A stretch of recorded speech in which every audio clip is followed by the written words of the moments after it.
नमस्कार, आप देख रहे हैं कैपिटल टीवी का प्राइम टाइम शो। मैं हूं आपके साथ परवीन शेख। दुनिया के सबसे ताकतवर देशों में शामिल चीन इन दिनों खबरों में है, लेकिन वजह कोई आर्थिक विकास या सैन्य प्रदर्शन नहीं, बल्कि एक अजीब सी चुप्पी है जिसने चीन की सत्ता के गलियारों में सन्नाटा फैला दिया है। चीन के राष्ट्रपति शी जिनपिंग, जो अब तक हर रोज अखबारों की सुर्खियों में रहते थे, अब अचानक से गायब हो चुके हैं। सरकारी मीडिया में उनका नाम नहीं है, सरकारी बैठकों में उनकी गैर मौजूदगी चर्चा में है और विदेश से आने वाले मेहमानों से अब कोई और नेता मुलाकात कर रहा है। चीन के राष्ट्रपति शी जिनपिंग कहां है? वो कहां गायब है? ब्रिक्स देशों की बैठक से दूर क्यों रहे? इस बीच ब्रिक्स में शामिल नहीं होने पर चीन के विदेश मंत्रालय ने कहा कि वो दूसरे कार्यक्रमों में बिजी हैं। ब्रिक्स में रूस के राष्ट्रपति व्लादिमीर पुतिन भी वीडियो कॉन्फ्रेंसिंग के जरिए जुड़े, लेकिन जिनपिंग वर्चुअली भी इसमें शामिल नहीं हुए। जब दुनिया भर में ट्रंप के टैरिफ को लेकर बहस छिड़ी है, तो चीन की तरफ से दूसरे मंत्री जरूर सामने आ रहे हैं, लेकिन शी जिनपिंग गायब हैं। इसी पर चर्चा के लिए स्टूडियो मौजूद हैं कैपिटल टीवी के editor in chief doctor Manish Kumar. Sir, आपका बहुत बहुत स्वागत है। धन्यवाद। चीन को लेकर दुनिया भर में कई तरह की खबरें चल रही हैं और हर कोई ये पूछ रहा है कि आखिर शी जिनपिंग है कहां? देखिए, आज हिंदुस्तान में कई सारे अखबारों ने और दुनिया भर में खबरें छपी है चीन के बोल लेकर के कि शी जिनपिंग गायब है, तो इसका क्या मतलब है। और मैंने देखा कि लबोलुभाव सारे अखबारों का एक ही है। क्यों? क्योंकि वो एजेंसी के जरिए आई। हिंदुस्तान में एएनआई के जरिए वो आर्टिकल आया है और ये बताया जा रहा है कि नहीं नहीं नहीं नहीं, कोई पहली बार थोड़ी हो रहा है। इनफैक्ट वो और भी ज्यादा मजबूत हो गए। ये बताने की कोशिश की जा रही है कि वो अचानक से सीन से गायब है। इसका मतलब ये नहीं कि वो कमजोर हो गए, सत्ता परिवर्तन हो गया, ये हो गया, वो हो गया, क्योंकि कयास हर जगह लगाया जा रहा है जी। तो इसका मतलब क्या है? इसका मतलब साफ है। चीन के मॉडस ऑपरेंडी को अगर आप समझ रहे हैं, तो ये जो आर्टिकल्स हर जगह छपवाए गए, एजेंसीज तक उस तरह की बातों को डाला गया, उसमें ठीक उल्टी बातें कही जा रही है। कहा यह जा रहा है कि देखिए, वो अपनी स्थिति को मजबूत कर रहे हैं। और जो लगातार हम लोग इस बात को खबर दे रहे थे कि उनके अपने ही कई सारे जनरल, 200 के आसपास पिछले 30 दिनों के अंदर बड़े बड़े लोगों को सैक किया गया है, कुछ को डिसअपीयर किया गया, वो पर्ज चल रहा है, हटाया जा रहा है। किनको हटाया जा रहा है? जिन्हें खुद शी जिनपिंग ने नियुक्त किया था। और इसके अपने लोग जा रहे हैं और तमाम लोग जो है खड़े होकर के कह रहे हैं कि नहीं, वो और मजबूत हो रहे हैं। क्या बहाना बनाया जा रहा है? बहाना यह बनाया जा रहा है कि ये जो बड़े बड़े जनरल्स को हटाया जा रहा है, मंत्रियों को गायब किया जा रहा है, दरअसल शी जिनपिंग करप्शन के खिलाफ वो एक मुहिम चला रहे हैं। अरे बाबा, पहले भी करप्शन के नाम पे कुछ लोगों को हटाया गया शी जिनपिंग के द्वारा, लेकिन तब तो शी जिनपिंग सामने आकर के मीडिया में, ग्लोबल टाइम्स हो या सिंगजुआ हो जो उसका न्यूज एजेंसी है, वो तो आकर के कहता था कि हमारे नेता कितने पाक साफ हैं, भ्रष्टाचारियों के ऊपर कार्रवाई हो रही है। अभी भ्रष्टाचार के खिलाफ कार्रवाई कर रहे हो और वो भी गुपचुप तरीके से। ये दुनिया में कोई नेता करता है? देख रहा हूं मैं, सारे वो इंडियन एक्सप्रेस हो या और लगे एक्सप्लेनर देने के लिए, और पता नहीं कौन इंटर्न से जो है ट्रांसलेट करवा रहे हो तुम लोग, जिसको चाइना का सी मालूम नहीं है, टोटलिटरियन स्टेट क्या होता है उसकी जानकारी तक नहीं है, लेख लिखवा करके प्रोपेगेंडा चालू हो गया चीन का। खैर, ये आपकी आजादी है, आप चीजों को अलग ढंग से इंटरप्रेट करें, लेकिन ये कह देना कि शी जिनपिंग मजबूत हो रहे हैं, तो एक बात मैं आपको बता दूं, अगर शी जिनपिंग मजबूत हुआ तो ये जो नाटो के जो चीफ हैं, वो जो कह रहे हैं, वो बात तो बिल्कुल फिर सही हो जाएगी। दुनिया भर में प्रोपेगेंडा, चीनी प्रोपेगेंडा चला कि भाई देखिए, बात समझिए, वहां अपहीवल हो रहा है, वहां चीजें ठीक नहीं है, इंटरनल स्ट्राइफ इतनी ज्यादा मजबूत हो गई है कि नेता गया तो चाइना भी टूटा।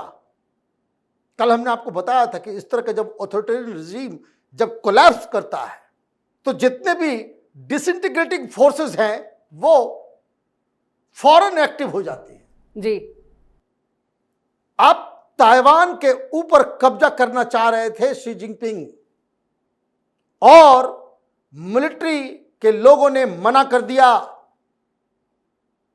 जिस वजह से खेल खराब हुआ। और अब आप कह रहे हो कि नहीं वो मजबूत हो गया। मैं सारे अखबारों में देख रहा हूं कि वो मजबूत हो गया। और अच्छा, मजबूत हो गए तो मजबूती तो दिखाने के लिए यही टाइम था कि डोनाल्ड ट्रंप इस तरह की बातें कर रहा है, सामने में आकर के आप डोनाल्ड ट्रंप को जो है आप चुनौती देते हैं। भाई ब्राजील के जो चीफ हैं वो कर रहे हैं ना भाई टैरिफ पर। वहां के प्रधानमंत्री डोनाल्ड ट्रंप को क्या कहा कि एम्परर की आवश्यकता नहीं है। मौके पे चौका लगाना यही तो नेता का काम होता है। बिल्कुल।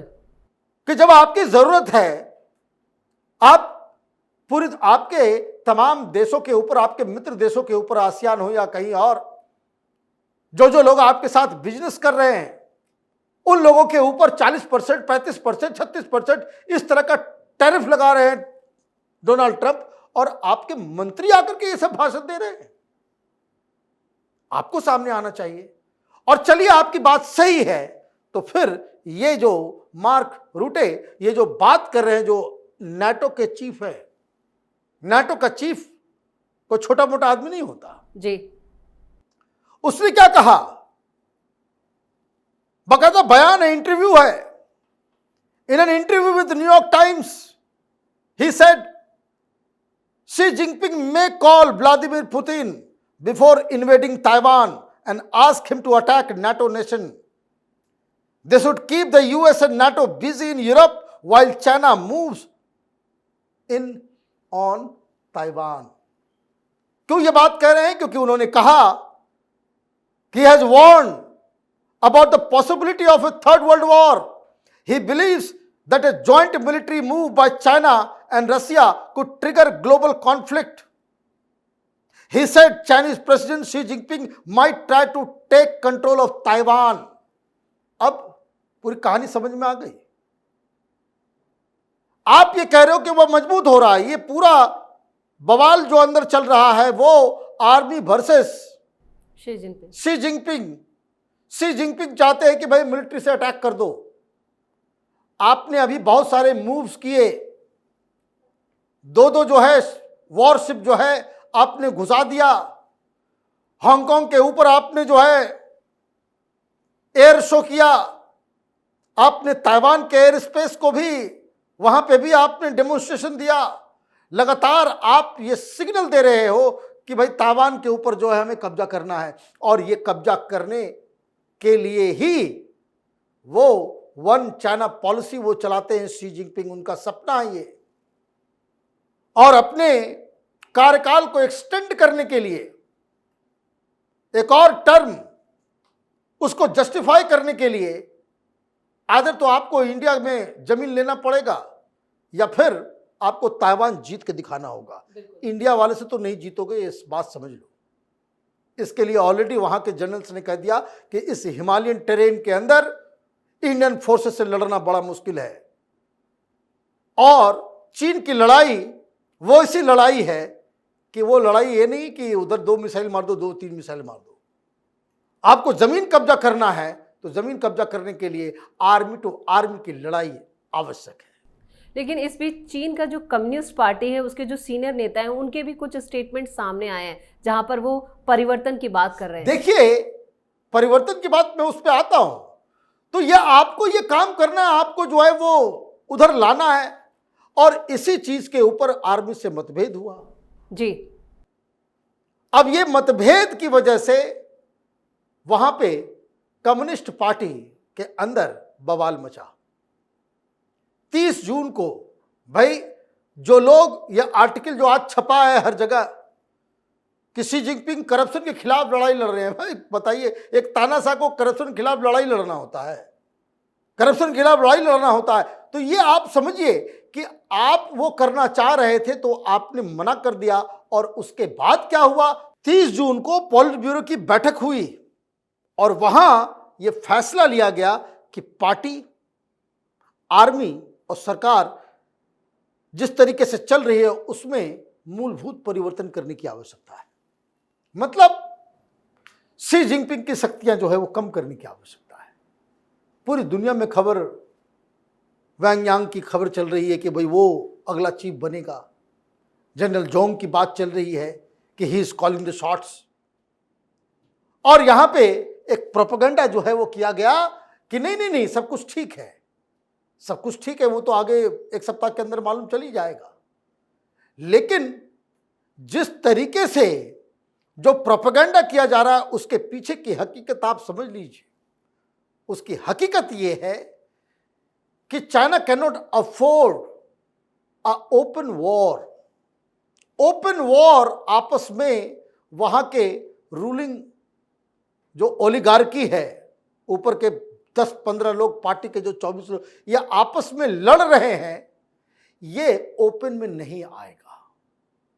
और ये जिस दिन ओपन में आ गया, जिस दिन ये सामने आ गया, चाइना खंड खंड विखंड हो जाएगा, ठीक यूएसएसआर की तरह। ये लोग साइंटिफिक सोशलिज्म की बात करते हैं ना, तो साइंटिफिक सोशलिज्म के मुताबिक तो जो कंडीशंस यूएसएसआर में थे वही कंडीशन अभी भी है। वहां टूट फूट मचा, तो यहां कैसे बचेगा? और इसीलिए ये लोग तरह तरह की बातें कर रहे हैं कि नहीं सब कुछ ठीक है, करप्शन के खिलाफ चल रहा है, तो ये चल रहा है, वो चल रहा है। स्थिति बड़ी नाजुक है। चीन की इकॉनमी रसातल में जा रही है, कर्ज बहुत ज्यादा हो चुका है, नौकरियां नहीं है, आपका जो मेन मूविंग सेक्टर्स है, मैन्युफैक्चरिंग सेक्टर, वो कम होता जा रहा है, वहां से कंपनियां छोड़ के जा रही हैं। रियल एस्टेट, वहां तो मैंने 2 दिन पहले भी कहा था कि घोस्ट टाउन्स बन रहे हैं, कि जहां चारों तरफ जो है बिल्डिंग, नई नई बनी हुई बिल्डिंग्स, उसको डिमोलिश किया जा रहा, शहर के शहर, और लोगों के पास पैसे नहीं है। 20% अनएम्प्लॉयमेंट रेट है अमंग्स द यूथ। तो ऐसे माहौल में आप भ्रष्टाचार की बात करके चीज़ों को बरगलाने की कोशिश करोगे, वो तो होगा नहीं। और अब नया मसला अमेरिका की तरफ से एक नया मिसाइल फायर किया गया है। अमेरिका ने दलाई लामा को लेकर के बड़ी बड़ी बातें कह दी। चीन ने कहा है कि दलाई लामा के इशू के ऊपर आप बातचीत मत कीजिए, वो सेसेशनिस्ट व्यक्ति है, चाइना को तोड़ना चाहता है। तो यही तो अमेरिका भी चाहता है, यही तो हिंदुस्तान भी चाहता है, दुनिया के कई सारे मुल्क ये चाहते हैं कि चीन की जो दादागिरी है उसके ऊपर लगाम लगने की आवश्यकता है। इस तमाम जानकारी के लिए और सटीक विश्लेषण के लिए आपका बहुत बहुत धन्यवाद। धन्यवाद। चीन में कुछ बड़ा होने वाला है। बीते कई महीनों से चीन के राष्ट्रपति शी जिनपिंग को लेकर अलग अलग कयास लगाए जा रहे हैं। शी जिनपिंग ना किसी सार्वजनिक कार्यक्रम में दिख रहे हैं और ना ही मीडिया में नजर आ रहे हैं। ऐसे में सवाल ये खड़े हो रहे हैं कि चीन में कहीं सत्ता परिवर्तन की तैयारी तो नहीं है, लेकिन अब जो खबरें निकल कर आ रही हैं वो इसी ओर इशारा कर रही हैं। इस खास शो में इतना ही। वीडियो कैसा लगा कमेंट करके अपनी राय जरूर दें। वीडियो को लाइक करें, शेयर करें और कैपिटल टीवी को सब्सक्राइब जरूर करें। धन्यवाद।